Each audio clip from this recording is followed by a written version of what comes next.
सम्मानित साथियों, नमो बुद्धाय, जय भीम। हमेशा की भांति एक बार पुनः आपका हार्दिक स्वागत है आज के अंबेडकर संदेश में। आज के अंबेडकर संदेश में हम बात करेंगे इस समय द्वितीय गोलमेज सम्मेलन के बाद में जैसे ही निर्णय ब्रिटिश प्रधानमंत्री के द्वारा अस्पृश्यों के पक्ष में दे दिया जाता है, महात्मा गांधी आग बबूला हो जाते हैं। महात्मा गांधी इस समय एरवादा जेल में हैं और वहीं से एक पत्र भारत सचिव सर सैमुअल होर को लिखते हैं 11 मार्च 1932 को। तो 11 मार्च 1932 को जब वो पत्र लिखते हैं तो उसका जवाब दिया जाता है सेक्रेटरी ऑफ स्टेट की तरफ से, सर सैमुअल होर की तरफ से 13 अप्रैल 1932 को। और वो जवाब जो है उसमें स्पष्ट तौर पर यहाँ पर लिखा है कि वो जो निर्णय होने जा रहा है वो लोथियन कमेटी की रिपोर्ट के आधार पर होगा। इसके बाद महात्मा गांधी थोड़ा सा इंतज़ार करते हैं और बाबा साहब ये कहते हैं कि गांधी लंबी तान कर सो जाते हैं पत्राचार करने के बाद में। उन्हें लगता है कि उन्होंने जो आमरण अनशन का जो धमकी दिया है वो कारगर सिद्ध हो जाएगी, लेकिन ऐसा होता नहीं है। और ब्रिटिश सरकार के द्वारा 17 अगस्त 1932 को सांप्रदायिक निर्णय यानी कि कम्युनल अवार्ड घोषित कर दिया जाता है और जिसमें दोहरा मताधिकार, पृथक निर्वाचन का क्षेत्र अस्पृश्यों को दे दिया जाता है। ये जानकर जैसे सांप लौट गया हो ऐसा महसूस होता है श्री गांधी को। और ऐसे में 17 अगस्त के ठीक अगले दिन यानी कि 18 अगस्त को आनन फानन में एक पत्र ब्रिटिश प्रधानमंत्री को श्री गांधी लिखते हैं। वो पत्र क्या है आज के अंबेडकर संदेश में हम आपको बताएंगे। और इसके बाद भी पत्राचार होता है। 18 अगस्त 1932 का श्री गांधी के पत्र के बाद ब्रिटिश प्रधानमंत्री स्वयं जवाब लिखते हैं 8 सितंबर 1932 को। उसमें क्या कुछ है हम अगले अंबेडकर संदेश में आपको बताएंगे। और इसके बाद फिर एक बार श्री गांधी बिल्कुल विलंब नहीं करते हैं। जैसे ही 8 सितंबर 1932 को ब्रिटिश प्रधानमंत्री का पत्र श्री गांधी को मिलता है, वो 9 सितंबर 1932 को ठीक अगले दिन एक और पत्र लिखते हैं ब्रिटिश प्रधानमंत्री को। तो ये सारा पत्राचार हम आपके समक्ष लेकर उपस्थित हुए हैं। लेकिन आज हम बात करेंगे जो 18 अगस्त 1932 को श्री गांधी ने ब्रिटिश प्रधानमंत्री को जो पत्र लिखा, आज हम उसकी बात करेंगे आज के अंबेडकर संदेश में। अब बिना विलंब के हम आज के अंबेडकर संदेश को अब कंटिन्यू करेंगे। बाबा साहब डॉक्टर अंबेडकर संपूर्ण वाङ्मय खंड 16 से पेज नंबर 88 से 90 तक आज का अंबेडकर संदेश होने वाला है। तो आइए शुरू करते हैं। बाबा साहब लिखते हैं कि श्री गांधी को यह एहसास हुआ कि उनकी धमकी का असर नहीं हो रहा है। उन्हें इसकी भी परवाह नहीं रही कि प्रधानमंत्री से पंच निर्णय करने की मांग पर उन्होंने भी हस्ताक्षर किए थे और इस नाते वे पंच निर्णय को मानने को बाध्य थे। उन्होंने प्रधानमंत्री के किए कराए पर पानी फेरना शुरू कर दिया। पहले तो उन्होंने कहा कि सांप्रदायिक फैसले की शर्तों में संशोधन किया जाए। उसी के अनुसार उन्होंने प्रधानमंत्री को निम्नलिखित पत्र लिखा। एरवदा केंद्रीय जेल 18 अगस्त 1932 को लिखते हैं कि प्रिय मित्र, इसमें कोई शक नहीं कि दलितों के प्रतिनिधित्व के बारे में सर सैमुअल होर ने मेरा 11 मार्च का पत्र आपको और आपके मंत्रिमंडल को दिखा दिया होगा। ये पत्र उसी का एक अंश माना जाए और उसी के साथ पढ़ा जाए।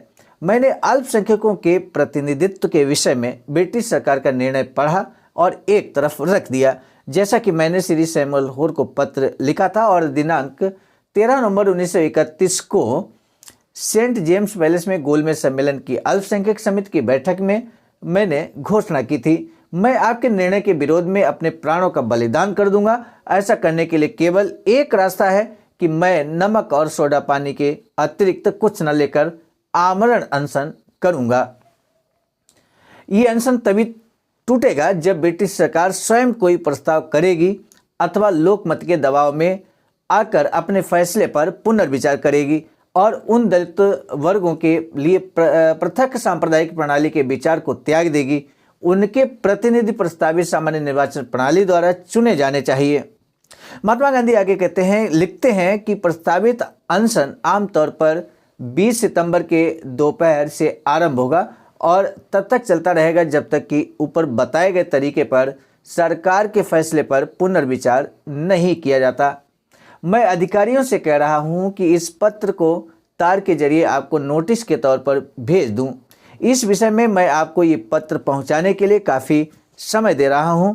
मैं ये भी कहना चाहता हूं कि मेरा ये पत्र तथा सर सैमुअल होर को पहले लिखा गया पत्र दोनों शीघ्र अतिशीघ्र प्रकाशित किए जाएं। मैंने अपनी ओर से ईमानदारी के साथ जेल के सभी नियमों का पालन किया है और उन दोनों पत्रों में जो कुछ लिखा गया था उसे सरदार वल्लभ भाई पटेल तथा श्री महादेव देसाई को छोड़ मैंने किसी को भी नहीं बतलाया है। मैं चाहता हूं कि जनता की राय जानने के लिए उन पत्रों को प्रकाशित किया जाए। मुझे खेद है कि मैंने इस प्रकार का दुखद निर्णय लिया है, परंतु धार्मिक व्यक्ति होने के नाते मेरे पास अन्य कोई चारा नहीं था। जैसा कि मैंने सर सैमुअल होर को भेजे गए पत्र में कहा था, यदि ब्रिटिश सरकार अपने को परेशानी से बचाने के लिए मुझे जेल से मुक्त करने का फैसला लेती है, तब जेल से छूटने के बाद बाहर भी मेरी भूख हड़ताल जारी रहेगी, क्योंकि इस फैसले का प्रतिरोध करने के अलावा मेरे पास कोई दूसरा विकल्प नहीं है। मैं जेल से बाइज्जत छूटने की अपेक्षा कोई अन्य विकल्प उठाना ठीक नहीं समझता हूँ। हो सकता है कि मेरा फैसला गलत हो और दलित वर्गों के पृथक मतदान के संबंध में मैं पूर्णतया गलती पर हूँ और ऐसा मतदान उनके और हिंदुओं के लिए हानिकारक हो। यदि ऐसा होगा तो मेरा जीवन दर्शन ही बेकार होगा।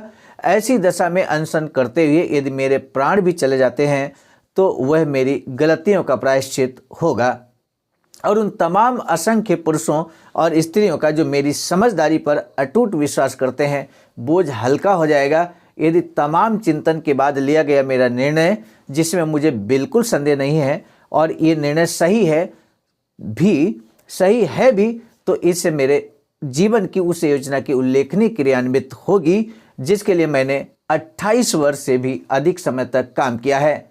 आपका मित्र मोहनदास करमचंद गांधी। सामान्य साथियों, आज का प्रश्न है, क्यों महात्मा गांधी आमरण अनशन पर चले गए थे? आमरण अनशन की धमकी महात्मा गांधी ने क्यों दी है? इसी प्रश्न का जवाब आपको आज के अम्बेडकर संदेश में देना है। हमें आपके जवाब का बेसब्री से इंतजार रहेगा। सामान्य साथियों, आप सभी प्रबुद्ध जनों को सहर्ष अवगत कराना है कि बाबा साहब की इच्छा के अनुकूल एक वैचारिकी सेंटर बनाने के लिए ring road, green city, Faridpur, Sarnath, Varanasi, Uttar Pradesh में 14,000 स्क्वायर फीट जमीन की खरीदारी की जा चुकी है। इस संबंध में हम आपको बता दें, निर्माण कार्य प्रगति पर है। इसी क्रम में वैचारिकी सेंटर जो कि बुद्ध बोधिसत्व अम्बेडकर इंटरनेशनल सेंटर, जिसे शॉर्ट में BBAIC कहते हैं, उसका वाराणसी डेवलपमेंट अथॉरिटी के द्वारा अर्थात VDA के द्वारा नक्शा भी पास कर दिया गया है। आप सभी बाबा साहब के अनुयायियों से अनुरोध है कि यदि इस वैचारिकी सेंटर के निर्माण में आप अपना महत्वपूर्ण योगदान करना चाहते हैं तो दिए गए अकाउंट नंबर पर आप भी योगदान कर सकते हैं। बहुजन बोधि समाज संघर्ष समिति के नाम से दिया गया अकाउंट है। IFSC कोड आपके सामने अंकित है। सामान्य साथियों, यदि आप हमारे इस चैनल आवाज़ का ऑफिशियल, जिस पर नियमित सुबह 5 बजे डॉक्टर अंबेडकर संदेश आपको मिलता है, आप हमारे इस चैनल को सपोर्ट करना चाहते हैं तो हमारा आपसे निवेदन है कि आप हमारे इस चैनल को सब्सक्राइब कर लें, वीडियो को शेयर, लाइक, कमेंट जरूर करें।